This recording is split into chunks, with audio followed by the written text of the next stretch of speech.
एक लड़की जो कि बहुत ही खूबसूरत थी, बिल्कुल उसका रंग सफ़ेद था और काले बाल थे, बहुत ही सुंदर देखने में लगती थी।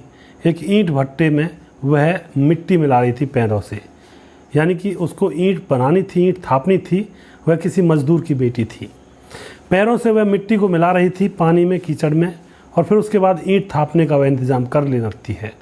तभी वहाँ पर देखती है कि एक जो भट्टे मालिक का लड़का है वह अपने एसी रूम में से निकल करके उस लड़की को तक रहा है, देख रहा है। लड़की अपना दुपट्टा संभालती है और उसके बाद अपने काम में लग जाती है शर्मा करके।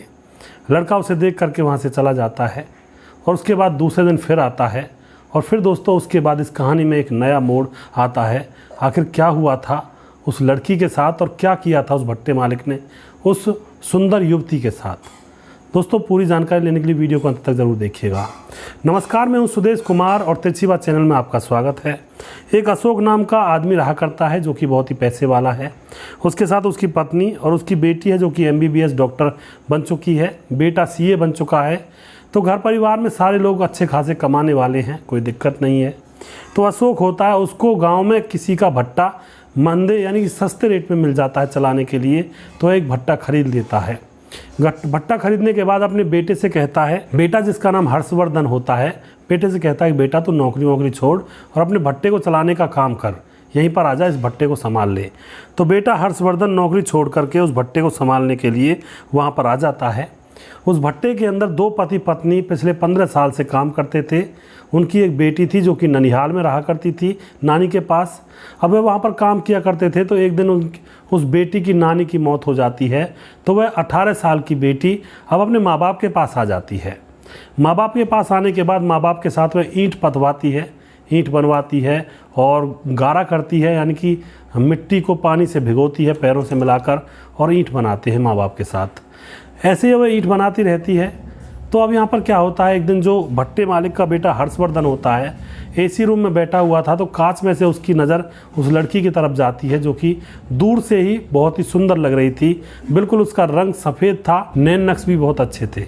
अब अपने AC रूम से बाहर निकलता है और लड़की के पास खेत में जाकर खड़ा हो जाता है, लड़की की तरफ देखने लगता है। लड़की देखती है कि यह मालिक का लड़का मेरी तरफ देख रहा है, तो अपनी पल्लू को संभालती है और काम में लगी रहती है।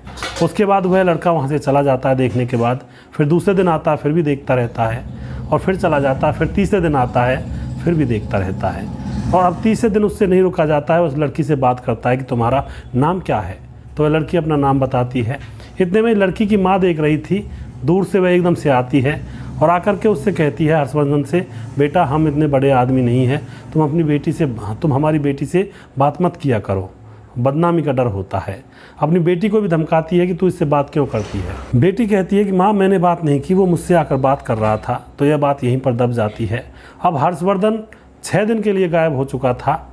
हर्षवर्धन जब उस लड़की से मिल नहीं रहा था तो लड़की को ऐसा लग रहा था कि उसकी दुनिया अधूरी हो गई है, क्योंकि लड़की को भी अब आंखें सेकने का यहाँ पर आंखें सेकने की आदत पड़ चुकी थी। 6 दिन के बाद हर्षवर्धन फिर से आता है और कुछ गिफ्ट उस लड़की के लिए लाता है। जब उसको गिफ्ट दे रहा होता है तो वह उसको प्रपोज कर देता है, कहता है कि मैं तुमसे प्यार करता हूँ और तुमसे शादी करना चाहता हूँ। अब इतने में फिर से उसकी माँ आ जाती है लड़की की और कहती है, बेटा तू मान जा, तू हमारी बेटी के पीछे मत पड़, हम गरीब आदमी, तू अमीर आदमी है। लेकिन वह बेटा फिर चुपचाप चला जाता है। लड़की के मन में भी प्यार जग रहा था, लेकिन वह अपनी माँ से नहीं कह पाती है। अब यहाँ पर क्या होता है, बेटा पागल सा हो जाता है। अब उसको तो वह लड़की ही नज़र आती है। एक दिन बेटा अपने घर में सुनसान बैठा हुआ था, अपने पिता से कहता है, बाबूजी मुझे शादी करनी है। पिता कहता है ये तो बहुत अच्छी बात है बेटा, शादी तो तुम्हें करनी पड़ेगी, तो तुम्हारी शादी हम करवा देंगे। कोई लड़की देख रखी है? तो वह कहता है कि हाँ मैं जानता हूँ, लड़की मैंने देख रखी है, भट्टे पर काम करती है। अब पिता जो कि बहुत ही समझदार था, वह तुरंत कह देता है कि वह शायद सुखवीर की बेटी तो नहीं है, बहुत खूबसूरत है, सुंदर है। तो बेटा कहता है मुझे पता नहीं सुखवीर कौन है, लेकिन अब मेरे दिल में उतर चुकी है, मुझे उसी से शादी करनी है। उसके बाद भट्टे मालिक अपने मुनीम को बुलाता है। मुनीम को पता था कि दिन में जो लड़की की माँ है वह भट्टे मालिक के बेटे को धमका चुकी है। तो भट्टे मालिक अपने मुनीम से कहता है कि जाओ उन सारे परिवार को बुला कर लाओ, माँ बाप को और उस बेटी को। अब मुनीम को लगता है भाई आज तो डांट पड़ने वाली है। वह झुग्गी झोंपड़ियों में जाता है और उनसे कहता है कि तुम्हें मालिक ने बुलाया है। तो जो माँ बाप होते हुए कहते हैं इतनी रात में हमें मालिक ने क्यों बुलाया, क्या बात है, वह डरने लगते हैं। तो मुनीम कहता है कि तुमने जो किया उसका भुगतना तो पड़ेगा, मुझे भी डांट झेलनी पड़ेगी, चलो अब जो भी है। तो वह डरते डरते माँ बाप और उस बेटी को लेकर वहाँ पहुँच जाते हैं। जो पिता होता है लड़के का वह देखता है कि बेटी बहुत सुंदर है और वह अब उन माँ बाप के सामने उनकी बेटी का हाथ मांग लेता है और कहता है कि आपकी बेटी से मेरा बेटा शादी करेगा। यह बात सुनकर के गरीब माँ बाप कहते हैं क्यों बाबूजी मजाक करते हो, हम बहुत गरीब हैं, हमारे पास देने के लिए भी कुछ नहीं है, हम तो इस भट्टे पर काम करके अपना गुजर बसर कर रहे हैं। लेकिन मालिक कहता है कि नहीं, तुम्हें कोई चिंता नहीं है, शादी का पूरा इंतज़ाम मैं करूँगा और तुम्हें एक पैसा खर्च करने की ज़रूरत नहीं है। उसके बाद बड़े धूमधाम से पंडाल लगाया जाता है, शादी की जाती है और शादी होने के बाद वह खूबसूरत सी लड़की अब उनके घर में आती है। उसके बाद दोस्तों जो ये लड़का होता है हर्षवर्धन, वह लड़की से कहता है कि तुम ईंटें थापती थी, तुम पढ़ी लिखी हो। लड़की कहती है हाँ मैं पढ़ी लिखी क्यों नहीं हूँ, मैं बहुत पढ़ी लिखी हूँ। लड़का कहता है 69 का पहाड़ा सुना सकती हो, तो वह 69 का पहाड़ा खड़े खड़े सुना देती है। कहती है 12वीं पास हूँ मैं। अब जब हर्षवर्धन मोबाइल में चेक करता है तो वह पहाड़ा सही था। उसके बाद कहता है हर्षवर्धन क्या तुम ईंट का क्षेत्रफल निकाल सकती हो। लड़की कहती है तुम ईंट का क्या कहते हो, मैं पूरे भट्टे का क्षेत्रफल निकाल सकती हूँ और कितनी ईंटें इसमें आएंगी ये भी बता सकती हूँ।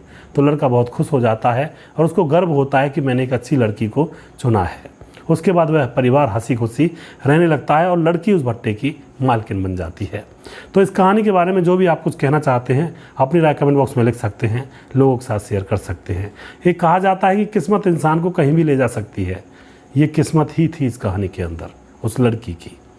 अगला पूरा मैं जल्दी फिर से लेकर आऊँगा, तब तक आप खुश रहें। जय हिंद, जय भारत।